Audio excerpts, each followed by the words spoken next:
From the quiet, haunted fields of Gettysburg, we travel across the Atlantic to a place that ended an emperor's ambition. Waterloo. You're standing on a gentle slope in present-day Belgium, the wind now carrying the scent of damp earth and distant fields, not blood. But look closely. The landscape, so tranquil today, is shaped by a battle that changed Europe forever. A massive man-made mound, the Lion's Mound, rises from the ground, topped by a huge lion statue.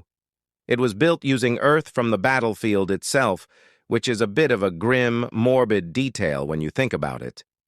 Imagine the soil you're walking on. It holds the buried memories of thousands of men. It was here, on June 18, 1815, that Napoleon Bonaparte's final, desperate attempt to regain power came to a brutal halt. His French army faced off against a coalition led by the Duke of Wellington and the Prussian Marshal Blucher. The battle was a bloody, chaotic affair, fought in thick mud after a night of heavy rain. The sheer noise must have been deafening.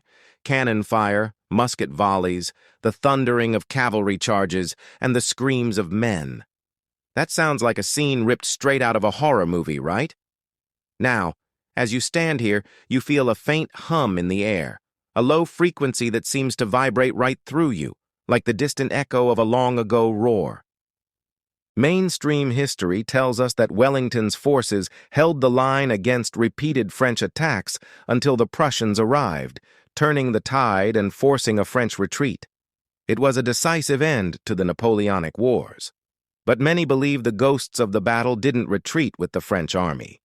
Visitors and locals alike have reported seeing spectral figures in French Imperial Guard uniforms, marching silently across the fields. Others have heard the sound of ghostly bugles or the faint, distant cries of men. You're wandering along the sunken road of Ohain, a place that played a critical role in the battle. The French cavalry, a fearsome force, charged at the British lines but were caught by surprise by this hidden ditch. Many of them and their horses tumbled into the trench, creating a grisly pileup that broke the momentum of the charge. As you walk along this path now, you feel a sudden, jarring sense of being off balance, as if the ground beneath you is unstable. You might hear the phantom whinny of a horse and the clinking of a saber, followed by a sickening thud. Scholars still argue whether the sunken road was truly a hidden trap or just a minor obstacle that's been exaggerated over time, but for the men who fell there, the debate is irrelevant.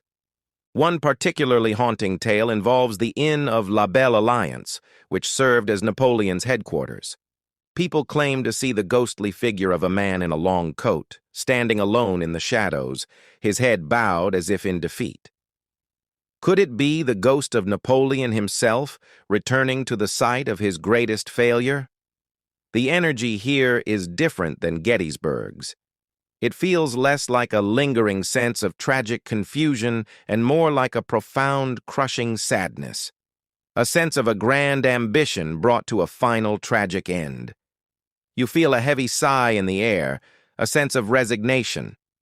You stand at the base of the Lion's Mound, looking up at the stoic lion. Its bronze eyes seem to gaze out over the entire battlefield, a silent sentinel watching over the restless souls below. The setting sun casts a long shadow across the field, and for a fleeting second, you see a flash of red and blue, a shimmer of movement where there should be none. Was it a trick of the light, or a final, brief glimpse of one of the many soldiers who are said to still wander this somber landscape? You can't be sure, but the air around you feels colder now, and you can't shake the feeling that you just witnessed history, one last time,